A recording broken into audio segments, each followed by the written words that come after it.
വാന്നേ, അതങ്ങനെ വിട്ടാൻ പറ്റില്ലല്ലോ. അത് ശരിയായ ഏർപ്പാടല്ല. അതുകൊണ്ടാ പറഞ്ഞത്. രാജൻ, 71 കൽക്കട്ട കണ്ടവനാണ് ഞാൻ.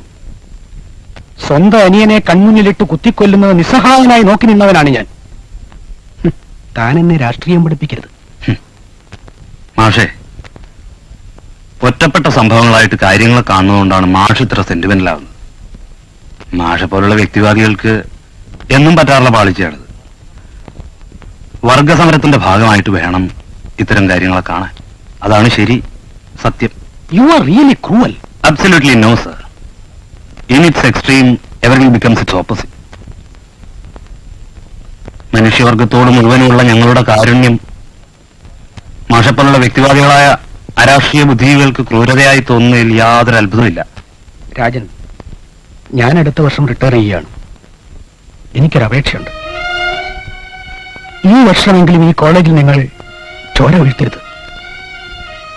രക്തമംഗലമല്ലാത്ത ഒരു വർഷമെങ്കിലും എന്റെ അധ്യാപന ജീവിതത്തിൽ ഉണ്ടായിരുന്നുവെന്ന് മരിക്കുമ്പോഴെങ്കിലും എനിക്ക് അഭിമാനിക്കാൻ പ്ലീസ്. ഇതെന്നാ സാറേ, കളി ഇത്രത്തോളമായോ? പുറത്തുനിന്നുള്ള ഗുണ്ടകളെ കോളേജിനകത്ത് കിടത്താൻ പാടില്ലെന്ന് പറഞ്ഞിട്ട് സ്റ്റാഫ് റൂമിനകത്ത് വിളിച്ചിരുന്നോ? ജെയിംസ്, മിസ്റ്റർ ജെയിംസ്, ഞാൻ ഗുണ്ടായുസിന്റെ രാഷ്ട്രീയ പ്രവർത്തനത്തിനൊന്നും വന്നതല്ല. മാഷെ കാണാൻ മാത്രം വന്നതാ. പഴയ ഗുരുശിഷ്യ ബന്ധം ഒന്ന് പുതുക്കാൻ, അത്ര തന്നെ. താൻ ഉടനെ കോളേജിന് വെളിയിൽ പോണം. നോ, നിങ്ങൾ നമ്മളുടെ രാഷ്ട്രീയ വൈരാഗ്യങ്ങൾ എന്ത് വേണമെങ്കിലും ആയിക്കോളൂ. പക്ഷെ രാജന്റെ ഗസ്റ്റാണ്, അയാളെ ഞാൻ പുറത്തു വിട്ടോളാം. അല്ല, സാറവരുടെ ആളാണെന്ന് ഞങ്ങൾക്ക് പണ്ടേ അറിയാം. ഞങ്ങൾ പ്രിൻസിപ്പലിനെ കണ്ട് കംപ്ലൈന്റ് കൊടുത്തിട്ടാണ് വരുന്നത്. ബഹളം ഉണ്ടാക്കാൻ എനിക്ക് ആഗ്രഹമില്ല. പറഞ്ഞത് സത്യമാണ്. ഞാൻ പോവുക. രാജൻ, എനിക്ക് പ്രശ്നമൊന്നുമില്ല സർ.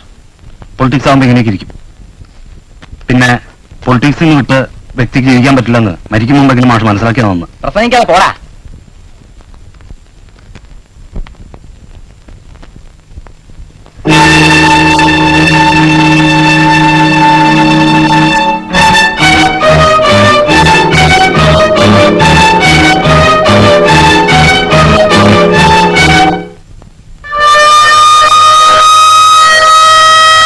ആദ്യമായിട്ടാണ്